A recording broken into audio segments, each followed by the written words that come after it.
최종적으로 승리하는 길. 첫 번째, 신명기 31장 1절에서 8절 말씀. 이별을 두려워하지 말라. 살다 보면 이별할 때가 생긴다. 때로는 사별을 하고, 때로는 일터를 그만두고, 때로는 피치 못할 사정으로 헤어진다. 그 이별하는 사람이 그동안 크게 의지했던 사람인 경우도 있다. 그러면 살아가기가 막막하고 일이 되지 않을 것 같아서 이런 생각도 든다. 이제 그가 없으면 어떻게 사나? 그러나 이 세상에 어떤 사람이 없어서 못 살 사람은 한 사람도 없다. 이빨이 없으면 잇몸으로 살면 된다. 선하고 인자함이 영원하고 실수가 없는 하나님이 이별을 허락하시는 이유는 그 이별이 나쁜 것이 아니기 때문이다. 또한 사람을 의지하며 살지 말라는 뜻이고, 그가 없어도 충분히 혼자서도 잘 살 수 있다는 뜻이다. 하나님은 생각을 초월한 놀라운 능력을 주셨다. 사람을 의지하면 능력이 사장되고 창조성도 생기지 않고 절실한 기도도 나오지 않기에 때로는 이별도 허락하신다. 어떤 이별도 딛고 성공적으로 살 수 있다. 하나님과만 이별하지 않으면 된다. 하나님이 주신 스스로 날 수 있는 두 날개를 사장시키지 말라. 방송국에 명 PD가 있었다. 그는 만드는 프로그램마다 히트를 쳤다. 어느 날 그가 갑자기 개인 프로덕션을 만들겠다고 퇴사를 신청했다. 사장과 예능국장은 그가 없으면 시청률이 급속히 떨어질 것 같아서 조금 더 있어달라고 간청했다. 그래도 떠났다. 그가 떠난 후 처음에는 전체 스태프가 사기가 저하되고 어떻게 좋은 프로그램을 제작해야 할지 막막했다. 한 달이 지났다. 예능국 직원들이 최고작은 만들지 못했지만 그런대로 프로그램을 제작했다. 2달이 지났다. 보조 예능 PD들의 제작 실력이 부쩍 성장했고 스태프의 팀워크도 좋아졌다. 1년이 지났다. 그 예능국에서 연이어 히트작을 내면서 사장, 국장, 그리고 스태프 모두가 생각했다. 그때 그 PD가 떠난 것이 오히려 전화위복이 되었다. 이별을 두려워하지 말라. 나중에 시간이 지나면 이런 생각이 들 때가 올 수 있다. 그때 그 이별이 하나님의 선한 섭리하에서 이루어진 일이었구나. 만약 그가 함께 계속 있었다라면 가능성과 창의성은 사장되었을 것이고 자신을 위해 하나님이 준비해 놓으신 축복된 길을 멋지게 가지 못했을 수도 있다. 이별의 순간이 닥치면 기도하라. 이 이별에도 하나님의 선한 뜻이 있는 줄 믿습니다. 이 이별을 축복하소서. 이별은 하나님이 새로운 축복의 장으로 이끌려는 조치다. 이별이나 변화를 두려워하지 말라. 이별할 때 뒤를 바라보지 말고 위를 바라보라. 그때 마음에 신비한 평안이 임한다. 이별은 우연한 사고가 아니라 하나님의 목적 있는 시련이다. 고난과 상처에는 나를 좋게 하시려는 하나님의 오묘한 뜻과 섭리가 있다. 이별을 축복으로 받아들이면 하나님이 새로운 축복의 문도 열어주신다.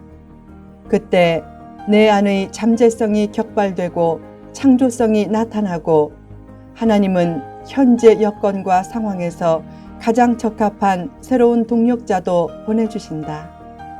급변하는 시대에 죽은 명마 위에 계속 올라탄 채 지내면 생존할 수 없기에 하나님은 이별과 변화를 허락하신다. 이별의 순간에 이렇게 생각하지 말라. 왜 그가 내 곁을 떠났을까? 왜 이런 아픔이 생겼을까? 내가 무엇을 잘못했을까? 이별의 때는 이별의 원인을 찾을 때가 아니라 새로운 선택과 결단을 해야 할 때다. 이별의 순간에 자기 연민에 빠지지 말라. 나는 패배자다. 내가 이제 살아나갈 수 있을까? 라고 하면 영혼이 처량해진다. 그 순간에도 변함없이 승리자의 고백을 하라. 하나님, 이것은 새로운 길을 열어주시려는 하나님의 목적 있는 시련인 줄 믿습니다. 그러면 하나님이 그 믿음의 고백을 듣고 이별한 삶을 특별한 삶으로 만들어 주실 것이다.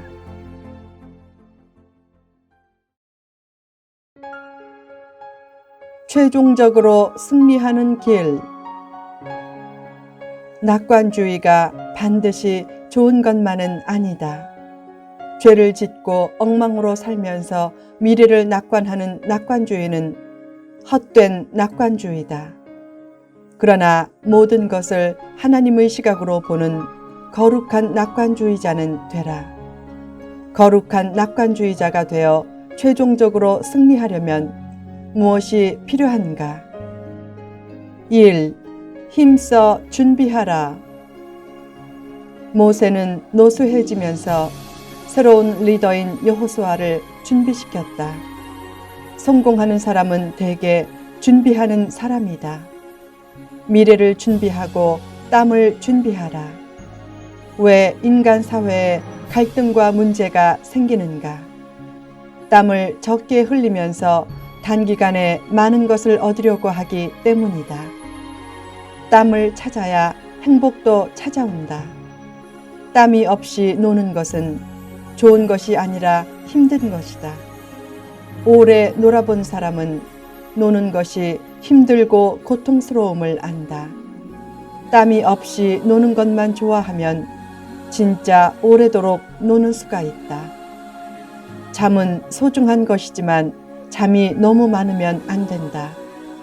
앞으로 무덤에 가면 반드시 누워서 365일간 매년 계속 잠만 잘 텐데 지금 너무 많이 자면 내일의 행복을 잃는다. 성공하려면 일의 기쁨과 재미를 알라. 땀을 흘리는 것도 일종의 거룩함이다. 하나님은 땀을 흘릴 줄 아는 사람에게 복을 주신다. 땀이 없는 믿음도 죽은 믿음이다. 참된 믿음은 돈에 대한 관심보다 일에 대한 관심을 증대시킨다.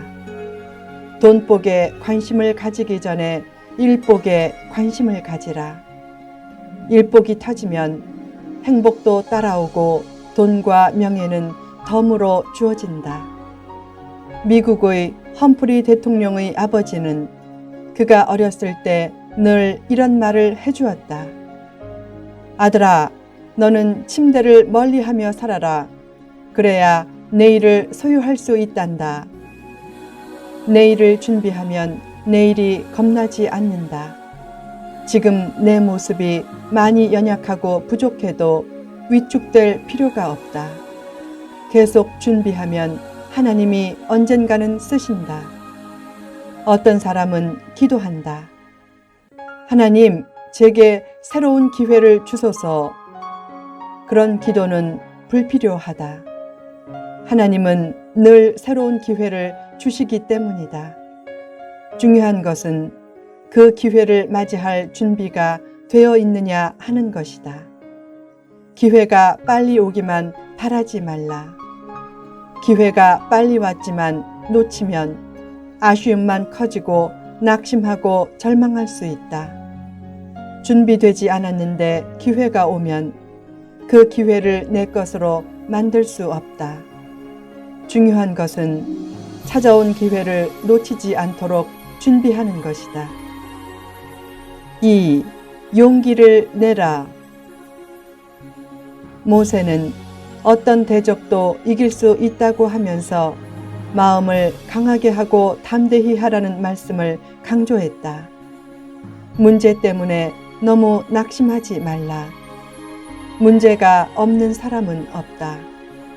문제를 극복하며 전진하는 삶이 믿음의 삶이다. 건강이란 병균이 없는 것이 아니다. 누구나 병균이 있기에 큰 의미로는 다 병자지만 그 병균을 이길 저항력이 있기에 건강한 것이다.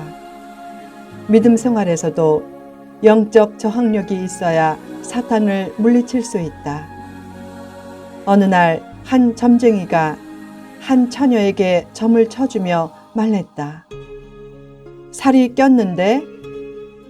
그런 말은 단호히 물리쳐야 하는데 그렇게 하지 못했다. 그 후 그 말이 계속 그녀의 머리에 맴돌고 마음과 생각을 지배하면서 결국 그녀는 점쟁이의 한마디 말로 인해 폐인이 되었다. 호기심으로라도 점을 치지 말라.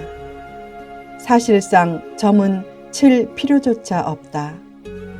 하나님 안에 있는 성도는 아무리 용한 점이라도 맞지 않는 존재이기 때문이다. 점은 치지도 말고 듣지도 말라. 귀를 믿음으로 잘 지키라. 살다 보면 가끔 마음속에 마귀가 찾아와서 두려움을 주며 속삭인다. 애들에게 사고가 나겠는데? 큰 일이 생기겠는데? 실패하겠는데? 그런 속삭임을 단호히 물리치지 않으면 불안해서 견딜 수 없게 되고 정말로 큰 불행이 찾아올 수 있다. 하나님의 약속을 생각하고 믿음으로 나아가야 근심과 두려움을 극복할 수 있다. 근심은 불필요한 것이다. 후편에 계속됩니다.